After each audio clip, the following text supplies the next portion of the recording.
एक बार लक्ष्मी और नारायण धरती पर घूमने आए। कुछ समय घूमकर वे विश्राम के लिए एक बगीचे में जाकर बैठ गए। नारायण जी आंखें बंद कर लेट गए।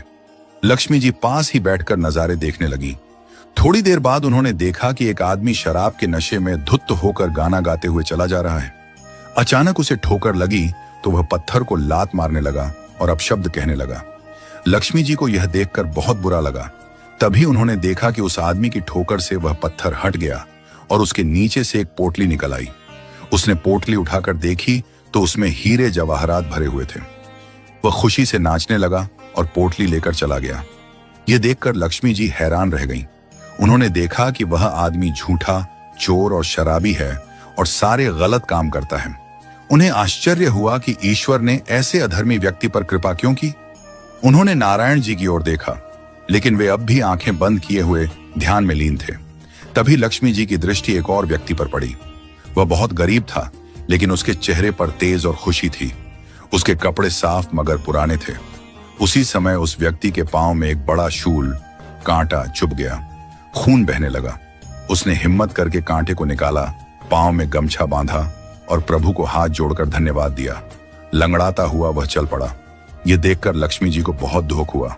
उन्होंने पाया कि इतने अच्छे व्यक्ति की ऐसी दशा है, जबकि अधर्मी व्यक्ति को सोने की पोटली मिल गई। उन्हें यह भेदभाव अच्छा नहीं लगा। उन्होंने नारायण जी को हिलाकर उठाया। नारायण जी मुस्कुराते हुए आंखें खोलकर उठे। लक्ष्मी जी ने उन्हें सारी घटना सुनाई और पूछा, ऐसा क्यों? नारायण जी बोले, लोग मेरी कार्यशैली को समझ नहीं पाते। मैं किसी को स्वयं सुख या दुख नहीं देता। इंसान अपने कर्मों के अनुसार ही फल पाता है।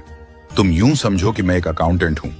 मुझे सिर्फ यह हिसाब रखना होता है कि किस व्यक्ति को उसके किस कर्म के अनुसार कब और कितना फल देना है, चाहे वह पाप का हो या पुण्य का।